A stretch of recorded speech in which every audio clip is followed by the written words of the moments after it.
Fala sem preguiça, tudo bem com você? Nessa aula nós vamos falar um pouco sobre o estresse e a sua relação com as emoções. Na sua opinião, você considera que realmente o estresse pode afetar as suas emoções aí no seu dia a dia? Então acompanhe essa aula até o final e vamos entender melhor sobre essa relação. O primeiro ponto que a gente precisa entender aqui sem preguiça, o que é uma fonte de estresse. Eu não sei qual é a sua fonte de estresse principal, mas a minha é essa imagem que eu mostro aqui para você. O belo do trânsito. E por que esse trânsito, para mim, é uma grande fonte de estresse?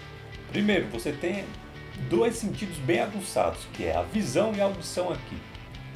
Na audição, você escuta aquele barulho do trânsito, das motos, fechada, buzina para todo lado. Isso gera um estresse muito grande. E outro ponto é o estímulo visual. Aquela sensação de ficar parado, permanecer ali no mesmo local também aumenta bastante a fonte de estresse. Então, com dois estímulos aqui, nesse caso do trânsito, o estresse visual e o auditivo, o que vai acontecer no nosso corpo? Vamos dar uma olhada na sequência. Naquele exemplo do trânsito que eu falei, então tem o estímulo visual e o estímulo auditivo. Essas informações então são diretamente trazidas, são levadas, direcionadas para a amígdala.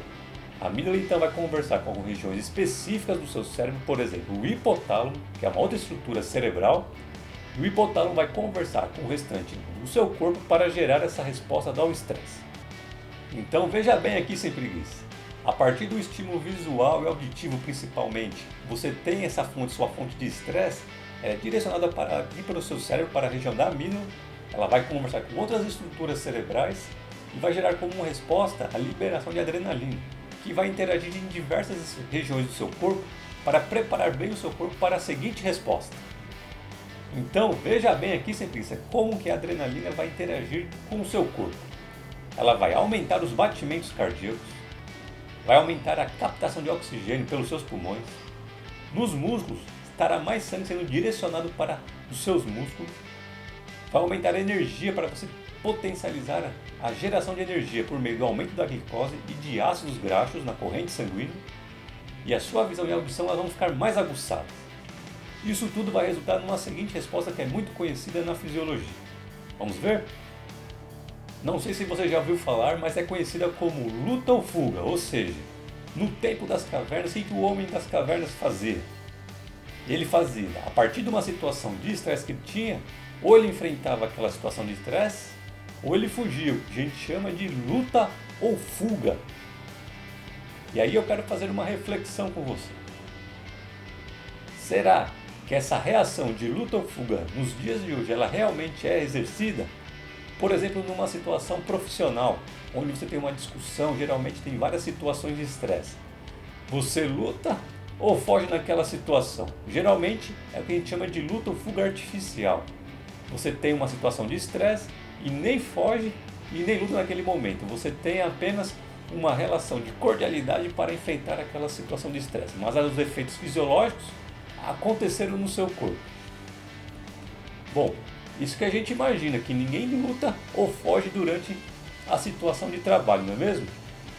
Só que na prática o que vai acontecer com essa reação de luta ou fuga? Se você tem situações frequentes de estresse que ativam a amígdala e gera toda aquela reação para a liberação de adrenalina, isso feito constantemente e você nem luta e nem foge, isso cria uma situação artificial que pode atrapalhar bastante a comunicação dos neurônios presentes na amígdala. No longo do prazo, a interferência desse estresse contínuo e não resolvido de forma artificial, pode atrapalhar bastante a comunicação na amígdala e gerar complicações no gerenciamento das suas emoções. Então, para você refletir, eu quero que você pense o seguinte: ao longo do ano, as suas principais fontes de estresse estão relacionadas a problemas com bens materiais ou problemas de relacionamento com outras pessoas. Portanto, é isso aí, sem preguiça. Você viu como o seu corpo responde de forma aguda ao estresse e viu que o estresse crônico, diversas vezes numa situação de estresse, onde você não tem a resolução de forma imediata, pode comprometer bastante a região da amígdala e faz o gerenciamento das suas emoções. E você ficou com alguma dúvida em relação à resposta ao estresse e o gerenciamento das emoções? Então escreve aí nos comentários para a gente conversar mais sobre esse tema. Até a próxima aula E bora ficar feliz!